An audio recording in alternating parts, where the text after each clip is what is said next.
India மற்றும் Zimbabwe அணிகளுக்கு எதிராக 3 T20 போட்டிகள் தற்போது நடைபெறுகிறது.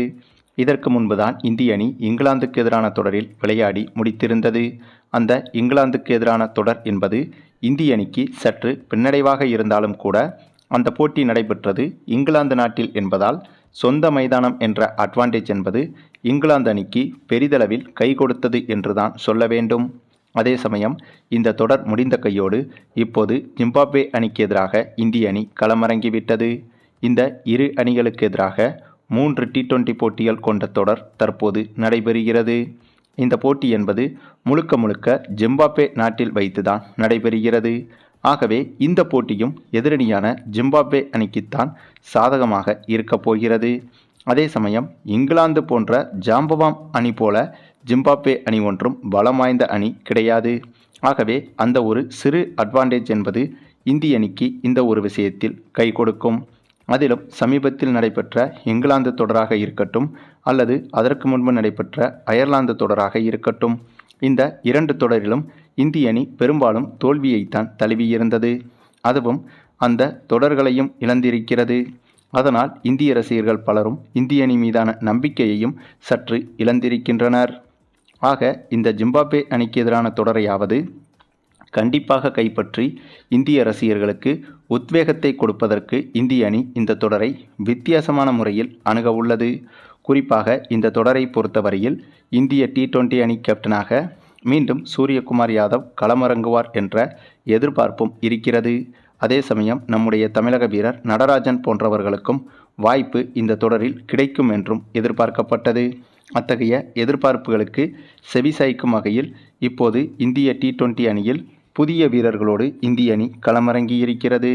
அதாவது இந்த ஜிம்பாப்வே அணிக்கு எதிரான இந்திய T20 அணியில் புதிய வீரர்களுக்கு வாய்ப்பு கொடுக்கப்பட்டிருக்கிறது. ஏனென்றால் இந்த இரு அணிகளுக்கு எதிராக சற்று முன் தொடங்கிய முதல் T20 வார்ம் அப் மேட்சில் இந்திய அணியில் புது வீரர்கள் களமிறங்கி இருக்கின்றனர். ஆமாங்க, இந்த இரு அணிகளுக்கு எதிரான முதல் T20 மேட்ச் தொடங்கி டாஸை வென்ற இந்திய அணி முதலில் பேட்டிங் செய்ய களமிறங்கியது. அதனைத் தொடர்ந்து பேட்டிங் செய்ய களமிறங்கிய இந்திய அணியில் சூரியவன்சியும் இந்த போட்டியில் களமிறங்கியிருந்தார். இதற்கு முன்பு இங்கிலாந்து தொடரிலும் அயர்லாந்து தொடரிலும் சூரியவன்சிக்கு வாய்ப்பு கொடுக்கப்பட்டிருந்தது. ஆனால் இங்கிலாந்து தொடரில் மட்டும்தான் வெறும் 2 போட்டிகளில் சூரியவன்சி ஆடும் 11இல் களமிறங்கியிருந்தார். அதற்கு பிறகு அயர்லாந்து மற்றும் இங்கிலாந்து தொடருக்கு எதிராக நடைபெற்ற வார்ம் அப் மேட்ச்களில்தான் சூரியவன்சி அனைத்து போட்டிகளிலும் பேட்டிங் செய்திருந்தார். அத்தகைய போட்டிகளில் சிறப்பாகவும் பேட்டிங் செய்து நிறைய ரன்களையும் குவித்திருந்தார். அதனைத் தொடர்ந்து இந்த ஜிம்பாப்வே அணிக்கு எதிரான முதல் T20 போட்டியில் சூரியவன்சிக்கு வாய்ப்பு கொடுக்கப்பட்டிருந்தது. அதே போல நம்முடைய ருத்ராஜ் கெய்க்வாட்டுக்கும் வாய்ப்பு கிடைத்திருந்தது. மேலும் இந்த முதல் போட்டியில் இந்திய அணி பேட்டிங் செய்ய களமிறங்கி அபிஷேக் சர்மாவும் ருத்ராஜ் கெய்க்வாட்டும் களமிறங்கி இருந்தனர். இந்த இருவரும் சூப்பராகவே பேட்டிங் செய்திருந்தனர். அபிஷேக் சர்மா அதிரடியாக விளையாடி 37 பந்தில் 58 ரன்கள் எடுத்து கொடுத்தார்.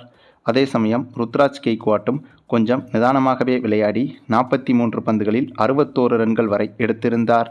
இவர்களின் இந்த ஒரு சிறப்பான ஓப்பனிங் என்பது இந்த போட்டியில் இந்திய அணிக்கு மிகப்பெரிய அடித்தளத்தை அமைத்து கொடுத்தது. பின்னர் இந்த போட்டியில் மீண்டும் இந்திய அணிக்காக களமிறங்கிய சூரியகுமார் யாதவ் சூப்பராக பேட்டிங் செய்து 40 ரன்கள் வரை எடுத்து மீண்டும் ஃபார்முக்கு திரும்பியிருக்கிறார். இவரை தொடர்ந்து இந்திய அணியில் மற்ற பேட்ஸ்மேன்களான ஸ்ரேயஸ் ஐயர், சிவம் தூபே, இசான் கிசான், சூரியவன்சி உள்ளிட்ட வீரர்களும் களமிறங்கி பேட்டிங் செய்திருந்தனர். இதில் சூரியவன்சியும் இசான் கிசானும் சூப்பராகவே விளையாடியிருந்தனர்.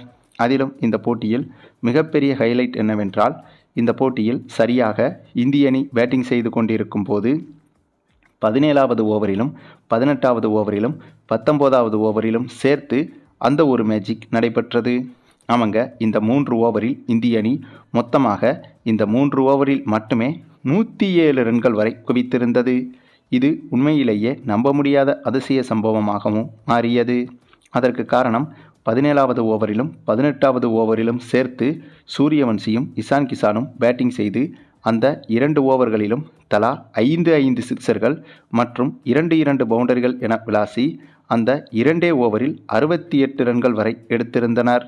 பின்னர் 19வது ஓவரிலும் 6 சிக்சர்கள், 1 பவுண்டரி, 2 நோ பால், 1 ஒய்டு பால் என அந்த ஓவரிலும் ரன்கள் என்பது இன்னும் காட்டுத்தனமாக உயர்ந்தது. அதற்கு காரணம் அந்த 19வது ஓவரை வீசிய ஜிம்பாப்வே பவுலர் அதிகமாக எக்ஸ்ட்ராஸ் பந்துகளை வீசியிருந்தார். ஆகவே இந்திய அணி அந்த 3 ஓவர் முடிவதற்கு முன்பாகவே 2.4 ஓவர்களிலேயே 100 ரன்களை தொட்டுவிட்டது. அதனால்தான் 2 ஓவரில் 100 ரன்கள் என்றும் கூறியிருந்தோம். அதே சமயம் அந்த 3 ஓவரையும் சேர்த்து பார்த்தால் 107 ரன்கள் வரை இந்திய அணி எடுத்திருந்தது.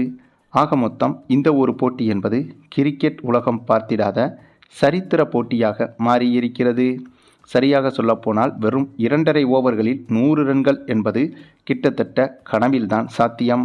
ஆனால் இந்த போட்டியில் அந்த ஒரு கனவையும் நிஜமாக மாற்றி காட்டியிருக்கிறது இந்திய அணி. அதற்கு மிக முக்கிய காரணம் நம்முடைய சூரியவன்சியும் இசான் கிசானும் தான். இந்த இருவரும் போட்டி போட்டுக்கொண்டு மாறி மாறி சிக்சர்கள் பவுண்டரிகள் என அடித்து விளாசியிருந்தனர். இது போன்ற ஒரு பேட்டிங்கை வைத்துக்கொண்டு எப்படி இந்திய அணி கடந்த இங்கிலாந்துக்கு எதிரான தொடரை இழந்தது என்பதுதான் புரியாத புதிராகவே இருக்கிறது. அதற்கு மிக முக்கிய காரணம் இந்திய அணியின் புதிய கேப்டன்சி என்று கூட சொல்லலாம். ஏனென்றால் கடந்த 2 தொடர்களை எடுத்துக்கொண்டால் அயர்லாந்து T20 தொடரிலும் இங்கிலாந்துக்கு எதிரான T20 தொடரிலும் இந்திய அணிக்கு புதிய கேப்டனாக ஸ்ரேயஸ் ஐயர் தான் இருந்தார்.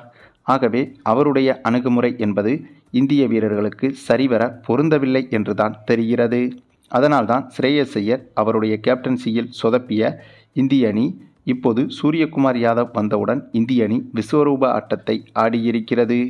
அது மட்டுமில்லாமல் இந்த போட்டியில் ஜிம்பாப்வே அணியை இந்திய அணி செதிலாக செதுக்கியது என்றுதான் சொல்ல வேண்டும். ஏனென்றால் இந்த போட்டியில் இந்திய அணி 20 ஓவர்கள் முடிவில் 311 ரன்கள் வரை எடுத்திருந்தது. ஆமாங்க, இது 50 ஓவர் போட்டியில் எடுத்த ரன்களும் கிடையாது. வெறும் 20 ஓவர் போட்டியில் எடுத்த ரன்கள் தான் இந்த 311 ரன்கள். அந்தளவுக்கு கத்துக்குட்டி அணியான ஜிம்பாப்வே அணியை கிழித்து தொங்க விட்டிருந்தது இந்திய அணியின் இந்த ஒரு பேட்டிங் வரிசை. மேலும் இந்த போட்டியில் நம்முடைய ருத்ராஜ் கெய்க்வாட்டும் இந்திய அணியில் இணைந்து விட்டதால் கண்டிப்பாக இந்த தொடர் என்பது இந்திய அணிக்கு மிக முக்கிய தொடராக மாறுவதற்கும் வாய்ப்புகள் இருக்கிறது.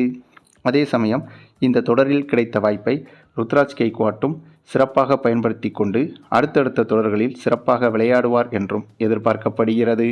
மேலும் இந்த தொடரில் இந்திய அணி படைத்த இந்த சாதனை பேட்டிங் என்பது மிகப்பெரிய பாராட்டை பெற்றுள்ளது. அதே சமயம் இந்த ஒரு பாராட்டை பெற்று இந்திய அணி கொண்டாட்டத்தை அனுபவிக்கும் சமயத்தில் இதைவிட இன்னும் ஆக்ரோஷமாக இந்த போட்டியில் பந்து வீச்சிலும் இந்திய அணி சாதனை படைத்துள்ளது. அந்த சாதனை குறித்து அடுத்த வீடியோவில் விரிவாக பார்ப்போம். அதே சமயம் ஒரு T20 போட்டியில் ஒரு பேட்டிங் செய்யும் அணி இவ்வளவு ரன்கள் குவித்திருப்பது என்பது கிரிக்கெட் வரலாற்றில் இதுவே முதல் முறையாகும். அதுவும் நடந்து முடிந்த இங்கிலாந்துக்கு எதிரான தொடரில் இந்திய அணி அடைந்த ஒரு சில தோல்விகளுக்கு பிறகு இந்திய அணி வீரர்களுக்கும் இந்திய அணி ரசிகர்களுக்கும் மிகப்பெரிய கம்பேக்காக இந்த ஒரு போட்டி அமைந்திருக்கிறது.